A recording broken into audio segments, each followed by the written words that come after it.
चुनाव गराउन भनेर बनेको सरकारले बैठक राष्ट्रपति कहाँ राख्नुभयो? सिंहदरबारमा किन राख्नु भएन? तपाईले बैठक बोलाउने हो, राष्ट्रपतिले बोलाउने होइन नि।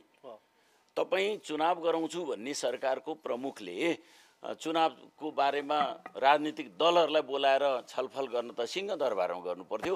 राष्ट्रपति शीतल निवासमा तपाईँले किन बोलाउनु भयो भन्दा उहाँले प्रधानमन्त्रीले भन्नुभयो यसपटक चाहिँ राष्ट्रपतिबाट आड भरोसा खोजेकै हो भन्ने खालको कुरा गर्नुभयो। किन उहाँले राष्ट्रपति निवासमा बैठक खोज्नु भने जेएनजीको डरले। राजनीतिक दलसँग किन छलफल गर्नुहुन्छ भनेर जेएनजीले थर्कायो भने उहाँ थर्कमान भएर गरे।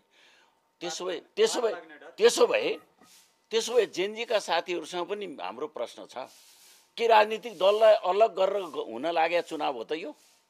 राजनीतिक खेलाडीहरू यो चुनावको खेलाडी भनेको राजनीतिक दल।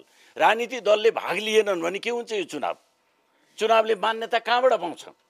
त्यसो हुनाले तपाईले जेएनजीका साथीहरूलाई पनि कुराकानी गर्नु, सिंहदरबारमा बोलाउनुहोस् भनेको छौँ। अब बोलाउँछु।